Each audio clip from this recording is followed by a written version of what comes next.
CKGSB, China's only not-for-profit independent business school.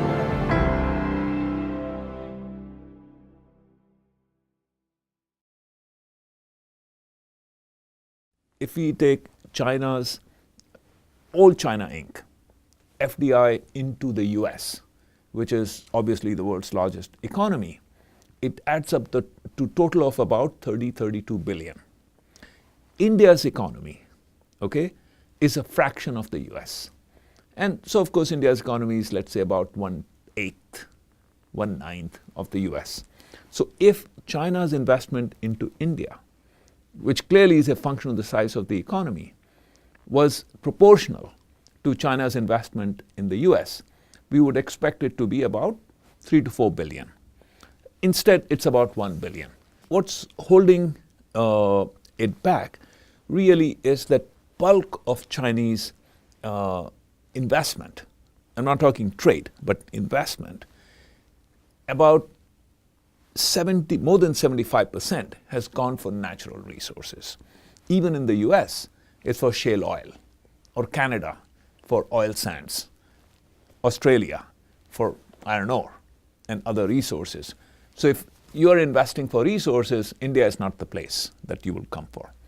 Followed by that, the investment from China has gone into real estate. So you look at Wanda, Vanke, Soho, etc., and that's typically going into UK, US, Australia. India, one could imagine it going, but not yet. The third set, and that pretty much completes Chinese investment abroad, has been going for technology or brands. And again, if you're going for technology or brands, then you go to US and Europe.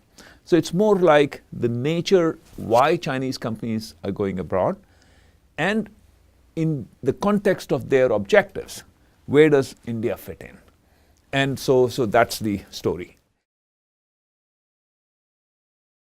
To look ahead, the way I see is that the China-India economic relationship is at the cusp of transformation, and the next 5 years, I expect to be dramatically different from the last 5 years, and the next 10 years even more different from the last 10 years.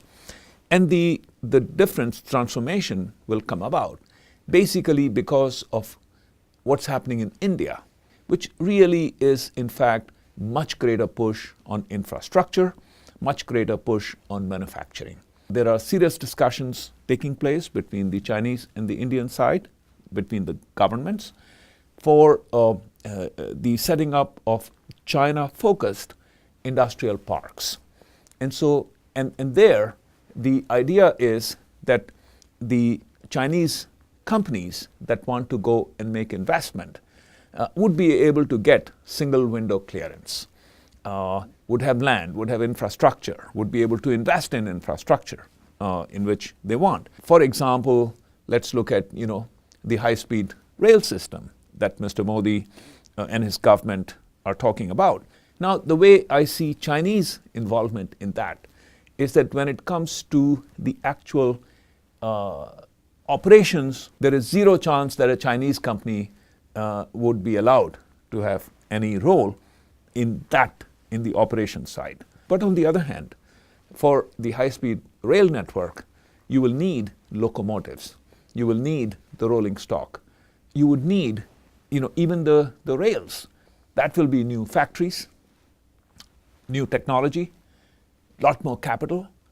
Could I expect Chinese companies to be part of that game? Absolutely. In terms of the emotional baggage that exists between China and Japan, that's far greater as compared to the emotional baggage between India and China. And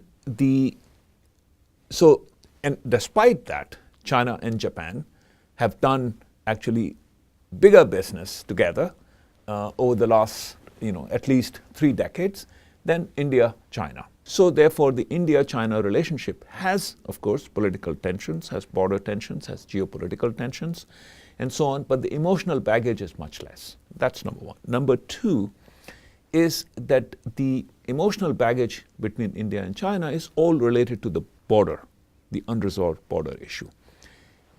Unlike, say, East China Sea, South China Sea, where China's position has been, and one can see in terms of actions, is that China is prepared, willing to actually, let's say, take military action.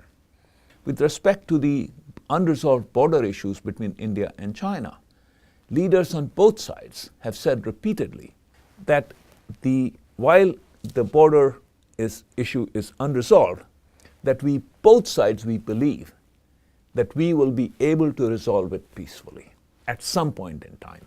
But a third thing that I would add is the creation of the New Development Bank and the CRA. These institutions by itself will cool the ultra-nationalists on both sides.